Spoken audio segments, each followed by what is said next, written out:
factoring the inflation that went on in those 20 to 25 years, they were all lower than they were in 70. And poor Paul Ehrlich had to pay Julian Simon.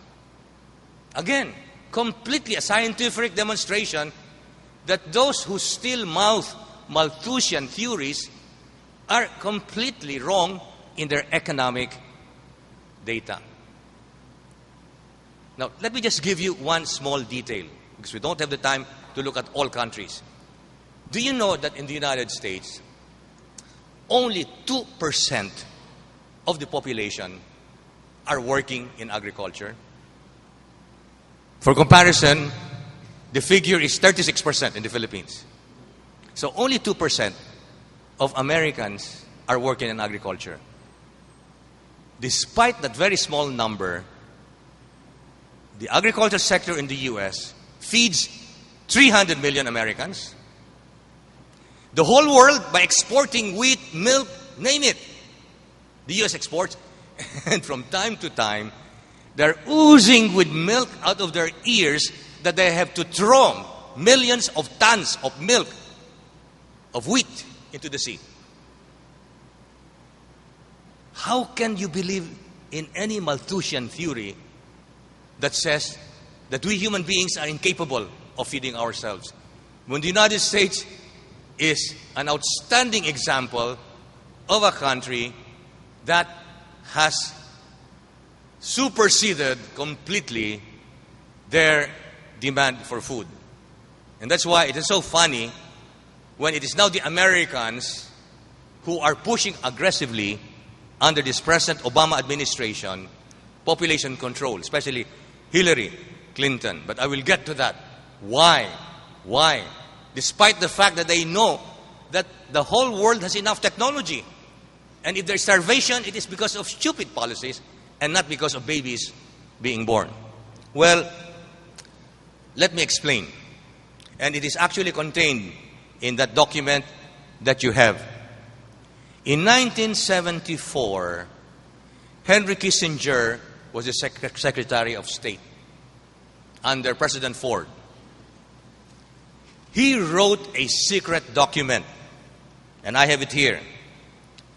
And there is reference to this in your notes, entitled the National Security Study Memorandum 200. Let me just read one paragraph here that will show you what is the intention of the Americans when they want to control the population of developing countries like the Philippines. It says, this is in page 43 of the document, which incidentally, this is one thing I praise American democracy for. This was a secret document that came out in 74. In the U.S. free society, you can never keep a document secret for more than 15 years.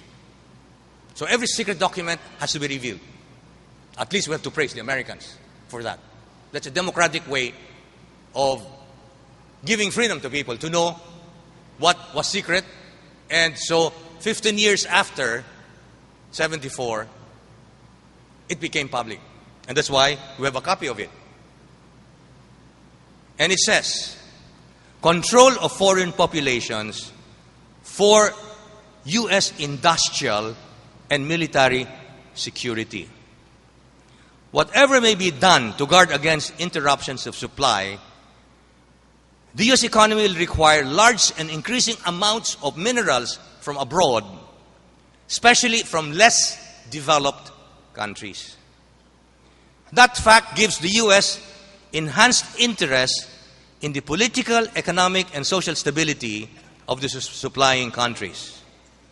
Wherever a lessening of population pressures to reduce birth rates can increase the prospects for such stability, population policy becomes relevant to resource supplies and to the economic interest of the United States.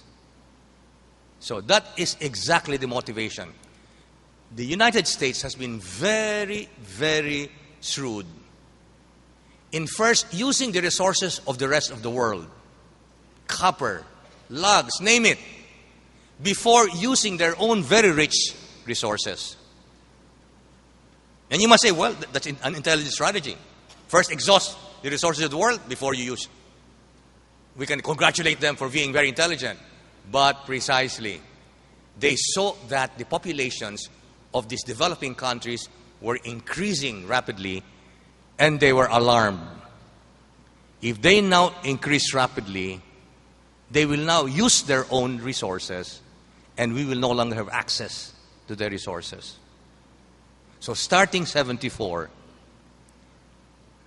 U.S. governments started to influence developing countries all over the world to promote birth control. And I saw it so clearly in the Philippines. Let me explain. Again, a number of you may be too young to remember martial law. From 72 to 76, the first years of martial law, the late President Ferdinand Marcos, in every speech that had to do with population, used to quote Pope Paul VI from Humanae Vitae. He would always say, when he was asked about population control, I will not limit the number of participants in the banquet of life. Those are words taken verbatim from Humanae Vitae. Not to limit the participants in the banquet of life, meaning no population control. Well, after 76, especially all the way up to the 1980s, because of the influence of this Kissinger report and the tremendous pressure that Marcos had from U.S. policy, saying, if you don't do this, we will not give you aid. Marcos completely changed his tune. They started implementing one of the most aggressive population programs we have experienced, with the help, of course, of Imelda also. The two of them were at the forefront of population control from 76 all the way up to just before he was thrown out of the Philippines. Now, let me tell you how effective that population control program was. As Lito mentioned, I was one of the 50 appointed by Aquino to draft the Philippine Constitution. Those of us who were pro-life, and I thank especially Sister Pilar, because she was our inspiration when we were writing the Constitution about pro-life issues, we wanted to remove from the Marcos Constitution the expression population management. Because the Marcos Constitution had that phrase.